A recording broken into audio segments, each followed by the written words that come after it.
कारण असं झालं, इथं जे बसलेले सगळे अधिकारी आहेत, आम्ही सगळे शेतकरी आहे, आम्ही दूध उत्पादक आहे. सकाळी शेण काढून धारा काढून दूध घालून इथं चालवते, मग यांच्या सगळ्यांचे पगार होतात आणि मग आमच्यासारख्या लोकांना पोलीस स्टेशन बोलवून घ्या, हे करा. जर अशी भाषा होत असेल तर गोंधळ हा होणारच. आता आम्ही कमी प्रमाणात आलोय. आता आमची जनावर आणि संस्थेचे राहिलेले सगळे प्रतिनिधी घेऊन या आरोपीच्या दारात आम्हाला बसायची वेळ आलेली आहे. 1320 संस्थेवर चुकीच्या पद्धतीने अवसानाचं नोटीस तरी निघालेलं आहेच, परंतु ते निघत असताना त्यामध्ये 212 संस्थेनं यांनी नोटीस अजून काढलेलं नाही. याचं कारण काय आहे?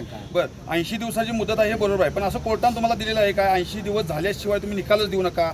याच्या अगोदरचं जे हिअरिंग झालेलं आहे, दिवसाला 100 संस्थेचं हिअरिंग झालेलं आहे आणि 7व्या दिवशी त्याचे निकाल आलेले आहेत. आता तुम्ही म्हणताय रोज 50 संस्था घेतोय, तर 10 दिवसात तुम्ही 1320 मधल्या 500 संस्था तपासलेल्या आहेत आणि एकाही संस्थेला यांनी निकाल दिलेला नाही. किमान 7व्या दिवशी क्रमानं तुम्ही त्याचा निकाल द्या.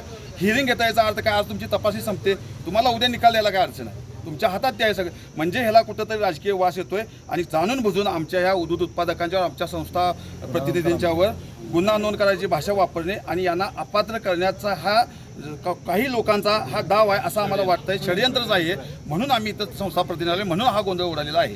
गोंधळ करायची कुणाची अडचण आहे. आम्ही सनदशील मार्गाने त्यांना निवेदन दिलेलं आहे आणि आम्हाला जसं पाहिजे असं लेखी द्या, आम्ही थांबायला तयार आहे म्हणून सांगितलंय.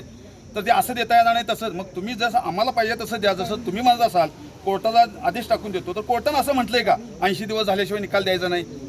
त्यामुळे झाले जे हिअरिंग आहे त्यांचे निकाल द्या. एखादी जर संस्था आमची असेल, माझी संस्था एखादी असेल आणि त्या संस्थेला तुम्ही 80व्या दिवशी जर निकाल तुम्ही आम्हाला दिला, तर त्या संस्थेने दाद कधी मागायची आणि काय होणार? कोर्ट तरी म्हणते 90 दिवसात निवडणुका घ्या. कसं होणार आहे?